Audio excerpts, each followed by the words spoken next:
Welcome back, everybody. Adam Driver is in the news once again. He is promoting a film by the legendary director Tim Jarmusch Jim Jarmusch. and Jim Jarmusch.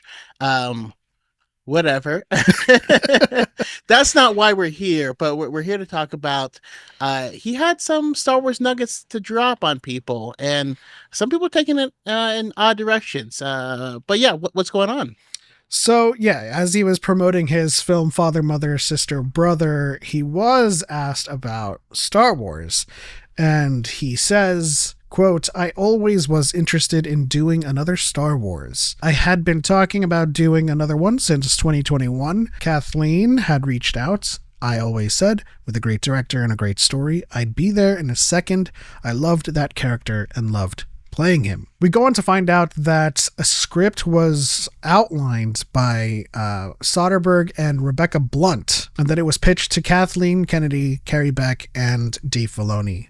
They were interested in it, actually. And so interested that Scott Z. Burns was opted to write the script. Adam Driver calls it one of the coolest effing scripts I had ever been a part of. Lucasfilm did love the idea, and they totally wanted to do it, but Driver says we took it to Bob Iger and Alan Bergman, and they said no. They didn't see how Ben Solo was alive, and that was that. It was called The Hunt for Ben Solo, and it was really cool. But it is no more, so I can finally talk about it.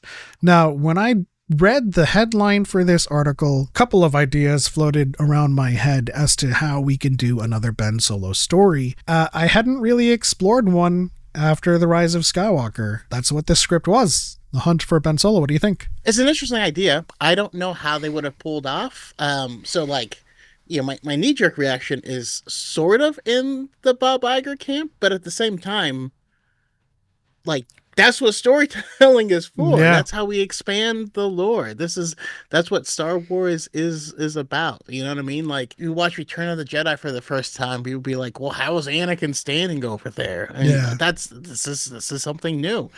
So yeah, I'm not saying that they couldn't have done it, and if they did it in a way that makes sense to the Star Wars lore, even if they are adding to the lore, which they are allowed to do. But and we have so much history with Star Wars. We have so much lore heading backwards, and we have so many people still at Lucasfilm who are working directly with George Lucas, as well as a lifeline to him now. So if they could have figured out a way to make it work and they were all excited about the script, then it's disappointing to me that we don't get more. I have to agree. I am sort of on the side of Bob Iger and Alan Bergman. That's not to say, well, I haven't even read the script, so I can't really tell Exactly. one way or another whether it was the coolest thing ever or the dumbest thing ever. As lore nerds, we try to explore how this could come about, because as it stands canonically, Ben is dead. And, there are a number of ways he could return in the Force, as others have returned in canon. But this looks like, judging from the title of the script itself, The Hunt for Ben Solo, I feel like it's implying that the narrative would somehow find Ben Solo. The other implication is find him Perhaps. alive? Perhaps? For me, my knee jerk response, and obviously, like you said, we haven't read the script.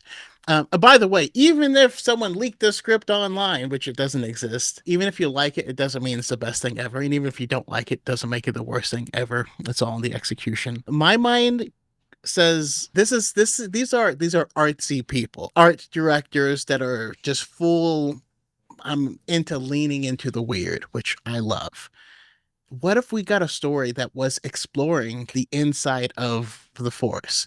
What if it wasn't finding him alive in the real world? What if this was an internal journey of him inside of the Force, like crossing through those bounds in order to, and because yes, he did become Ben at the end of the film, but I kind of think about the short story, and from a certain point of view, there is one where Obi-Wan dies, and he is bouncing back between the past and the present, and things are starting to mix together, and get all the stuff is happening.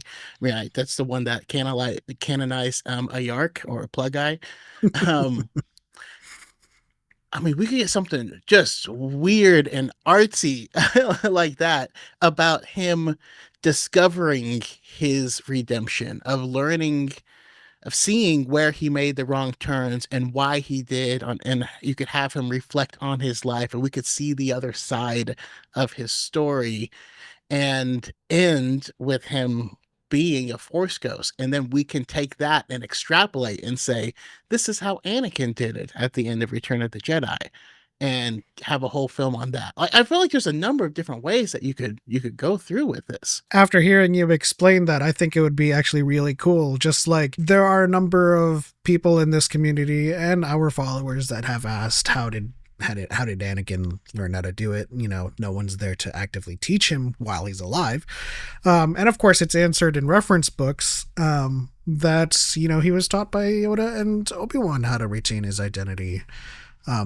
And that happened like as he was dying. So we don't really have a canonical explanation as to how that happens, but that's how canon explains it. And so it'd be really cool to have this movie where, like you said, it was sort of like a visualization of what someone goes through when they're becoming one with the Force, and kind of like seeing whether or not they would kind of relive their life and their choices and the moments in the light and the moments in the dark, because we also know canonically that the people that become one with the Force pass through the world between worlds, because it is a confluence of the Force itself and everything is happening all at once.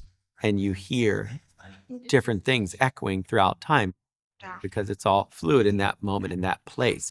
It's not this material thing that's linear. Everything is occurring all the time. In that sense, we could also see the thing that we've wanted to see since before the Rise of Skywalker, which is the life of Kylo Ren as the supreme leader. And we kind of get to see these glimpses of that character, on the dark side as he's kind of rampaging through the galaxy. And then, of course, we get to see more of Ben outside of ouch, because that's the only line he had in The Rise of Skywalker. So it would be very interesting to see that. I also think it'd be really cool to explore an expansion of the dyad lore and see how that affects the Force moving forward, right? Because it is a power unto life itself. And we can infer from the lore that Ben, having given his life for Rey, is somewhat within the Force with Rey. Yeah. Right? I mean, there are two that are one. So as Yes. long as she's alive, he is still there. Now, that could be really interesting. I do have a pitch for that. For the Reylo fans out there, don't cling too heavily on this. This is, of course, headcanon. It is not canon. I can picture a story in which there's some kind of planet that is rich in the Force and rich in the memories of the Force. And canonically, there is a planet that is like that is rich in the memories of the Force. Luke visits it in the comics. Elzar has also visited that planet. And so what I am exploring creatively in my mind right now is that Rey finds this planet and the memories of the Force latch on to the remnants of Ben Solo within her Force aura, give rise to, I suppose, maybe an image of Ben, and then that's how they bring him back. Or let's go bonkers here, because obviously this isn't a real movie. The planet that is rich in the memories of the Force, in tandem with the dyad, which is a power unto life itself, can perhaps bring about Ben Solo using the memories of his imprint in the Force and brings him back that way. Now, of course, there would be like a huge adventure in between, but I think that's how I imagine the hunt for Ben Solo happening, and the very end, the conclusion is this planet. And so we're left with like an interpretation of, does he have to stay on the planet? Is he stuck there? We just kind of, it ends and the credits roll and you're like, oh my gosh, is he like actually back? And we're like, what's going on? So that's what I imagine, at least. Two quick pitches, right? And they kind of are. Number one, we end up on the basically Planet X, right? And we have Ben Solo and he's talking to the Wills. And what they do is they sent him through a series of trials. And this is basically sending him back through his own memories to relive certain moments that were pivotal for him. And either he makes the same choice he did before, or he makes a different choice. And it runs through the future of what that would have done and what that would have led to him. And then he makes the next choice, and then the next choice, and then the next choice. And basically, this whole thing is a test to see if he has changed, if he truly understands where he went wrong and why he went wrong, and if his choices will lead him to good or to still stay within evil. And maybe that's how it ends up being determined. Because I imagine, let's say that happened, to young Anakin. I can picture him still not being able to let go, of Padme even then, and then would lose that way or something like that. So right, that's one pitch. The other pitch is all of Ben's lives, quote unquote, are happening simultaneously. So we end up in a world where we have a protagonist, Ben, but we also have Supreme Leader Kylo Ren. We have, the different versions of him following his father's footsteps and becoming a smuggler or a racer or whatever is out there, and he's just like a hippie doing stupid stuff. And then like the version who wanted to follow his mother's footsteps into like ruling and all this stuff. And basically all of these versions of him uh end up being in a conflict. It doesn't have to be a physical conflict or a physical fight, but we just see which side of him, we see the many facets of him and which one is stronger. I mean, since you provided two pitches, I guess I can provide a second one, albeit quicker and shorter. That there also exists a possibility that the dyad itself had served its purpose and no longer goes forward, but the two that are one have now actually split. And remnants of Ben's Force imprint find itself latching on to a newborn. Not Rey's child, Reylo fans. A newborn in which the hunt for Ben Solo is actually just Rey kind of like going through the motions and going through whatever story she has in store for her, but stumbles upon a newborn that is familiar to her, that she recognizes in the Force. And it's kind of like playing with the idea of reincarnation. It's a familiar imprint in the Force, but it's not actually Ben Solo. But that is the idea of the hunt for Ben Solo, and it provides you with like a chance to reset the continuity with a Ben Solo, because then you could have a young Ben Solo and you can write quote unquote Skywalker. Yeah. But all interesting ideas. So unfortunately, we're not going to hear this or see this anymore because they rejected it, but we'll see. They could always revisit it, Scripts aren't thrown away, are they? They're just kind of shelved. Well, if there becomes enough fan outcry, maybe something shakes loose. Although I doubt it. But this also Deadpool leak. This also goes to further kind of support what I've been saying forever, is when Bob Iger came back, the very first shareholders meeting, he was like, we're gonna do less stuff. Bottom line. Like that's what he said. Yeah, especially now that we've had Tony Gilroy really talking about how Kathleen Kennedy took a chance on him and has been super supportive and has, whatever they've needed or wanted or asked, found a way to make it work. The Acolyte cancellation, that was Bob Iger. Right when he came back a year before the show came on, that they're doing less. We see this where Kathleen had reached out to Adam because they wanted to do more stuff, and they got something that they were all excited about.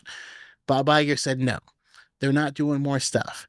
This is how it has been.